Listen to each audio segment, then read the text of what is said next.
इन लोगों ने नारा दिया है बेटी पढ़ाओ बेटी बचाओ।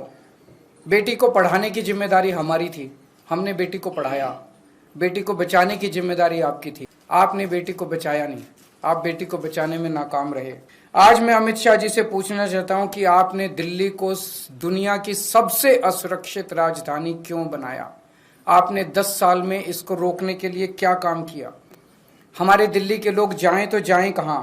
आज दिल्ली के लोग भय में जी रहे हैं। क्या आप मानते हैं कि आपसे दिल्ली नहीं संभल रही है?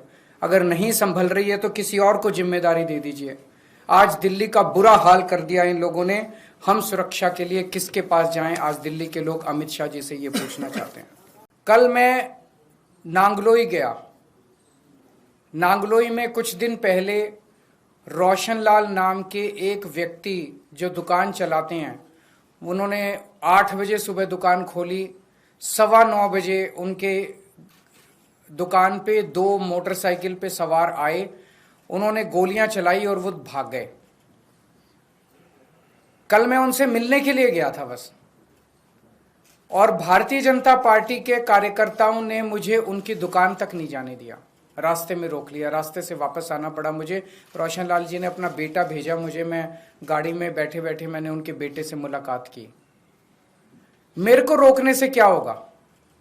मैं अमित शाह जी से कहना चाहता हूं, केजरीवाल को मत रोकिए, क्राइम को रोकिए, अपराध को रोकिए, वो आपकी जिम्मेदारी है। केजरीवाल को रोकना आपकी जिम्मेदारी नहीं है। अगर आज आप अपना काम ठीक से कर लेते तो आपको केजरीवाल को रोकने की जरूरत नहीं पड़ती, केजरीवाल को नांगलोई जाने की जरूरत नहीं पड़ती। क्या छुपाने की कोशिश की जा रही है? और ये एक, मैंने कई बिजनेसमैन से बात की, ट्रेंड बन गया है। पिछले 1 साल में रिकॉर्डेड 160 एक्सटॉर्शन की कॉल्स आई हैं। जिन लोगों ने, जब एक्सटॉर्शन की कॉल आती है किसी के पास, तो वो कहते हैं इतने इतने पैसे दे दे, नहीं तो तेरे फलाने फलाने को, घर के आदमी को मार देंगे, इसको किडनैप कर लेंगे, और अगर पुलिस को बताया तो देख लेना। 70-80% लोग तो रिपोर्ट ही नहीं करते पुलिस में, बताते ही नहीं है पुलिस को, डर के मारे, और वो पैसे दे देते हैं ताकि उनको सुरक्षित रहें। तो 160 कॉल तो पुलिस के रिकॉर्ड में है। पता नहीं कितनी कॉल्स ऐसी हैं जो लोगों को आ रही हैं और लोग बता नहीं रहे। तो हर रोज पता नहीं कितनी एक्सटॉर्शन कॉल्स दिल्ली के अंदर आ रही हैं। और ये एक्सटॉर्शन कॉल्स क्या हैं? एक व्यापारी को विदेश के नंबर से एक्सटॉर्शन कॉल आती है, उसको कहा जाता है कि इतने पैसे दे दे, नहीं तो तेरे को ये कर देंगे, वो कर देंगे। अगर वो नहीं सुनता तो थोड़े दिन के बाद फिर उसके दिखाने के लिए कि वो असुरक्षित है, उसकी दुकान के ऊपर कोई मोटरसाइकिल पे शूट आउट करने के लिए, गोली चलाने के लिए 2 लोगों को भेज दिया जाता है ताकि वो डर के मारे पैसे दे दे। ये इतनी आम बात हो गई है कि दिल्ली से बिजनेसमैन दिल्ली छोड़ छोड़ के आस पड़ोस के राज्यों में जा रहे हैं। बिजनेस करना दिल्ली के अंदर एक बहुत बड़ा गुनाह बनता जा रहा है। महिलाएं असुरक्षित हैं। महिलाओं को, छोटी छोटी बच्चियों के साथ उनकी किडनैपिंग करके उनको रेप कर दिया जाता है, उनको मर्डर कर दिया जाता है। ईव टीजिंग की, मनचलों की घटनाएं मेट्रो के अंदर और बस के अंदर सफर करना दूभर होता जा रहा है। और ये सारी घटनाएं घट रही हैं अमित शाह जी के घर के चंद किलोमीटर के अंदर। अमित शाह जी जो कि देश के गृह मंत्री हैं, दिल्ली सीधे उनके अंडर में आती है। दिल्ली की कानून व्यवस्था उनको मेंटेन करनी है। वो अपने घर के 20 किलोमीटर के दायरे को सुरक्षित नहीं रख पा रहे, तो फिर वो कैसे देश चलाएंगे, कैसे देश के अंदर कानून व्यवस्था लागू करेंगे? मैं आपको कुछ उदाहरण देता हूं। 23 नवंबर को गोविंदपुरी में किरणपाल नाम की पुलिस कांस्टेबल, पुलिस वाले भी सुरक्षित नहीं है, जिन्हें हमें सुरक्षा देनी है वो खुद ही सुरक्षित नहीं है। किरणपाल नाम की पुरुष है, किरणपाल नाम के 28 साल के पुलिस कांस्टेबल की चाकू गोद के हत्या कर दी गई, और ये महज अमित शाह जी के घर से 13 किलोमीटर दूर हुआ। 31 अक्टूबर को फर्श बाजार, वहां पे गैंग वॉर में 2 लोगों की मौत हो गई दिवाली वाली रात को, और ये महज 14.5 किलोमीटर, अमित शाह जी के घर से 14.5 किलोमीटर दूर हुआ। 21 अक्टूबर को करोल बाग में एक महिला को किडनैप करके रेप कर दिया गया, अमित शाह जी के घर से महज 9 किलोमीटर की दूरी पे। 14 सितंबर को ग्रेटर कैलाश में 35 साल के एक जिम के मालिक को गोली मार के 2 मोटरसाइकिल वालों ने गोली मार के उसके मर्डर कर दिया। महज 9.5 किलोमीटर अमित शाह जी के घर से दूरी है उनकी। अमित शाह जी से मैं पूछना चाहता हूं, ये हो क्या रहा है? क्या आप मानते हैं कि आपसे दिल्ली नहीं संभल रही है? और दिल्ली के लोग अब सुरक्षा के लिए किसके पास जाएं? महिलाओं से पूछना चाहता हूं, मैं अपनी दिल्ली की मां, बहनें, बेटियां, उनसे सबसे पूछना चाहता हूं, क्या आप सुरक्षित महसूस करते हो अपने आप को जब घर से बाहर निकलते हो? लक्ष्मी नगर की महिलाएं, पटपड़गंज की महिलाएं, ग्रेटर कैलाश की महिलाएं, जनकपुरी की महिलाएं, कोई भी पूरे दिल्ली में कोई भी महिला अपने आप को सुरक्षित महसूस करती है? चाहे मेट्रो में जाएं, चाहे बस में जाएं, 7 बजे के बाद अगर बेटी घर ना लौटे तो माँ बाप को चिंता हो जाती है, पता नहीं सुरक्षित होगी कि नहीं होगी। ये हमारा शहर है और हमारे शहर के किसी भी कोने में हम खुद सुरक्षित महसूस नहीं कर रहे हैं। और बहुत सारे केसेस हैं, बड़ी लंबी लिस्ट है मेरे पास और आपके पास भी होगी। 11 अक्टूबर को सराय काले खां 10 किलोमीटर दूर है अमित शाह जी के घर से, वहां एक 34 साल की महिला के साथ गैंगरेप किया गया और वो अर्धमूर्छित अवस्था के अंदर पाई गई। 12 सितंबर को बेगमपुर में 3 साल की बच्ची को किडनैप करके सेक्सुअली असॉल्ट किया गया, मात्र 8 किलोमीटर अमित शाह जी के घर से।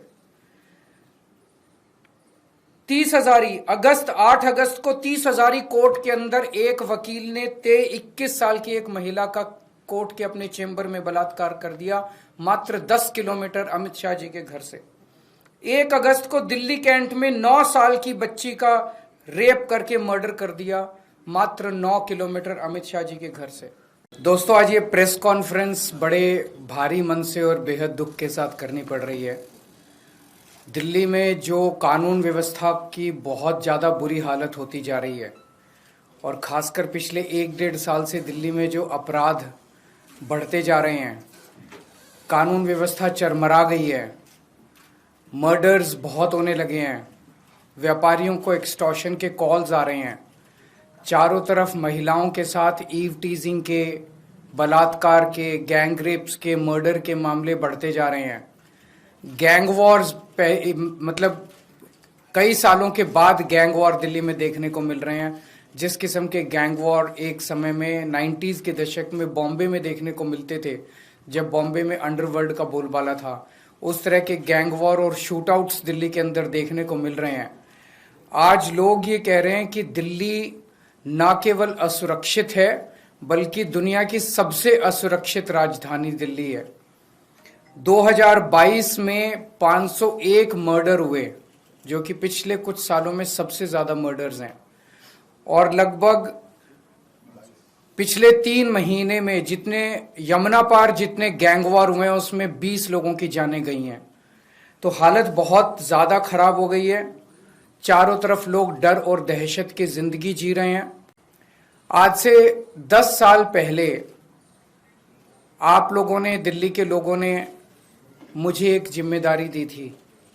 आपने कहा था केजरीवाल जी आप हमारे स्कूल ठीक करो, मैंने स्कूल ठीक कर दिए। आपने कहा था केजरीवाल जी आप हमारी बिजली ठीक करो, मैंने बिजली ठीक कर दी। आपने कहा था केजरीवाल जी आप हमारे अस्पताल, स्वास्थ्य सेवाएं ठीक करो, मैंने वो ठीक कर दी। आपने कहा था केजरीवाल जी आप हमारा पानी ठीक करो, कई पानी में चीजें ठीक की, कई चीजें चल रही हैं, लेकिन सुधार की ओर स्थिति बढ़ रही है। लेकिन दिल्ली के लोगों की सुरक्षा की जिम्मेदारी आपने केंद्र सरकार को दी थी और केंद्र सरकार में ये सारी जिम्मेदारी केंद्रीय गृह मंत्री अमित शाह जी के ऊपर जाती है। अमित शाह जी की जिम्मेदारी है दिल्ली को सुरक्षित रखने की। अमित शाह जी की जिम्मेदारी है दिल्ली में कानून व्यवस्था को बनाए रखने की। लेकिन आज मुझे बेहद अफसोस के साथ कहना पड़ रहा है कि अमित शाह जी पूरी तरह से पिछले 10 साल में दिल्ली की कानून व्यवस्था बनाने में फेल हो गए हैं और आज जो स्थिति है वो बहुत ही भयावह स्थिति पैदा हो गई है।